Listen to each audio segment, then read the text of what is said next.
Gerbėmieji, kyla daug klausimų. Vienas iš esminių, ar valstybininkų klano atstovai darė premjeriai Ingridai Šimonytei įtaką priimant sprendimą dėl Arvydo Anušausko patraukimo iš krašto apsaugos ministro pareigų. Visuomenė ir mes visi dabar galime tik spėlioti, kokie korupciniai interesai apraizgė Lietuvos ginklų įsigijimus. Akivaizdu, kad visiems norisi ir toks tikslas privalėtų būti normalioje valstybėje, kad šioje srityje, kuri yra susijusi tiesiogiai su mūsų šalies saugumu, viskas būtų skaidru, kad valstybė įsigytų tuos ginklus ir tokios kokybės ginklus, kokie yra reikalingi mūsų kariuomeniai. Dėl to reikalauju nepriklausomo audito krašto apsaugos ministerijoje, atsižvelgiant į susidariusią situaciją, kada neseniai atsistatydinęs krašto apsaugos ministras Anušauskas užsiminė apie galimus nedeklaruotus lobizmo ir kišimosi į minimos ministerijos viešuosius pirkimus atvejus.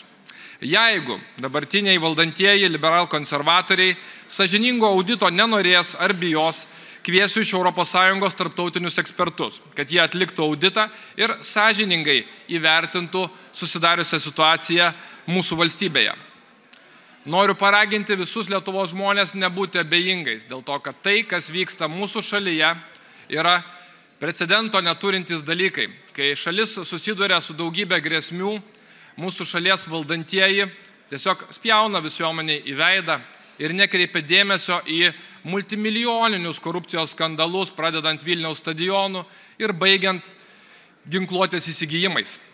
Gerbėmieji, privalome padaryti viską, kad visa šita situacija būtų išspręsta sąžiningai, skaidriai, kad žmonėms būtų aiškiai atsakyta į jų užduodamus klausimus, kad nebūtų svaidomasi užuominomis, kai visuomenė ir žiniasklaida tada užsiima analizę skaitydami iš ministro ar premjerės gestų, iš pasakytų žodžių tarp eilučių ir panašių dalykų.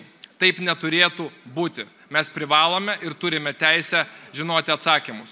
Kviečiu žmonės būti aktyviais ir daryti spaudimą šiai valdžiai, kad jinai atsiskaitytų savo šalies piliečiams, nes demokratinėje valstybėje mes tarnaujame kaip Seimo nariai mūsų šalies gyventojams, mūsų piliečiams, kurie mus ir išrinko į Seimą, kurio išdavoje ir buvo paskirta ši vyriausybė, kuri dabar vadovauja mūsų šaliai.